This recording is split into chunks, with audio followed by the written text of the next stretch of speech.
It's a heck of a fourth quarter, though, Justin. Oh, remarkable. The interception by Josh Cox. You're thinking, what do we have here? And then the strip fumble. The Wildcat, James Washington, running it in to take the lead back. There was a flag. It was picked up. And then the interception.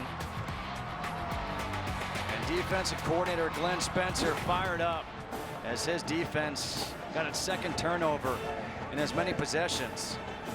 Devin Spalding thinking hard about that fumble. Young man out of Westland, Michigan, junior. Played a lot of football for the Chips, and they're going to need him this year. On 4th and 13. Just throwing it up. What's that? That'll do it. It wasn't easy, but it's a win. And Oklahoma State will move to 2-0 on the season. You know that there is respect from Mike Gundy for John Bonamigo. The officials getting together right now. And the flag is thrown.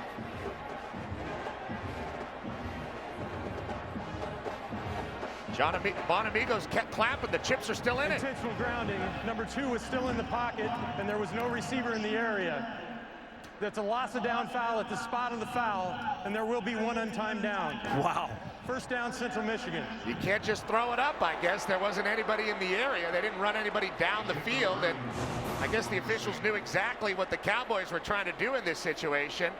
And there was nobody down the field. Yeah, nobody's down the field. Nobody ran out on a route. They were all in a protection. They were all in that pocket cup. And there's nobody there. Great call by the officials and a good catch.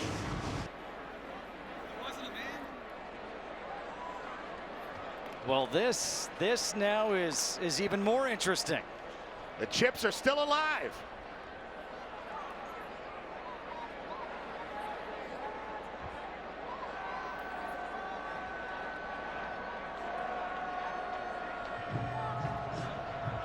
Let's see where they're going to spot it.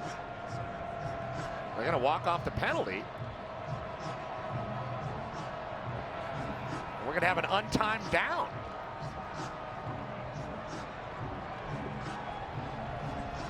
You know, they say a game can't end on a defensive penalty. In this case, a game can't end on an offensive penalty either. So it's spotted at the 49 of Central Michigan. Cooper Rush is in the shotgun. 3 players lined up essentially by the goal line. Rush stepping up, throwing to Kroll, catches the lateral. Here comes Willis. Willis racing to the end zone. Touchdown! Unbelievable! Central Michigan does it!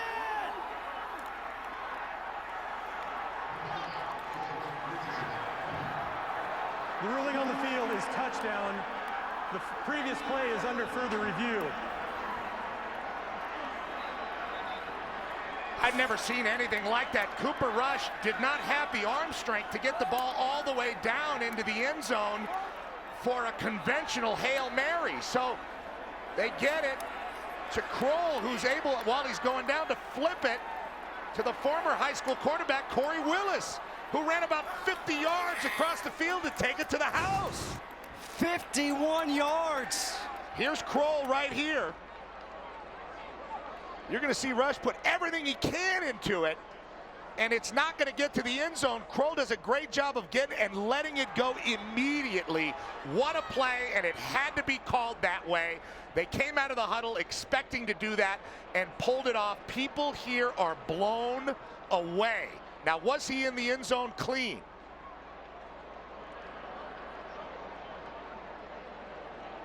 He's got the lean, he's got the stretch. It looked like that left knee was down, but I think the ball was over in time. Ashton Lampkin was trying to wrestle him down. Let's bring in Mike Pereira right now, who's been watching. Mike, the officials are looking it over. What do you see?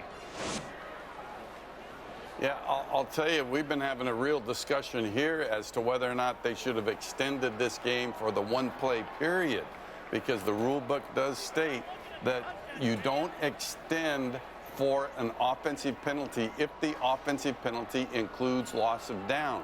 which the intentional grounding did. So as we look at it here, yeah, we think this is a touchdown, but we really think we're looking at a misenforced penalty here and not and extending the game when it shouldn't have been extended period. Because they extended it, Mike, an extra play. I'll read you the actual rule about the extension of periods. It says a penalty is accepted for live ball fouls. You will replay it. Exception: the period is not extended if the foul is by the team in possession and the statement of the penalty includes loss of down. So it really indicates that really they were in error of extending the period as it was. Do you think they will somehow excise that last play from the record because the game perhaps should have been over based on the rule you just read us? I don't think you can do that, Petros, when you've already run a play. But, you know, they did discuss it. You saw them have a discussion about it. They all got together before the ruling. The play did get extended, but I don't think you can go back After reviewing the play, the ruling on the field stands. Central Michigan touchdown. That's the end of the ball game. Unreal. Unreal. They were still in it the whole way. They never didn't believe the beating heart of the Chips was unflappable in Stillwater today. I can't believe what we saw. That was pretty special. On a play that Mike Pereira just told us should never have probably happened, we just saw the improbable happen. And look at this. Great play by Kroll, getting the ball, securing it, finding the man he was supposed to pitch it to, Corey Willis, immediately almost, and getting it to him, and Willis knew where to go. The celebration was wild. These guys weren't worried about what Pereira was talking about. And here's when the ref makes the call, Coach Bonamigo. Briones with the finger to the lips, and that's that.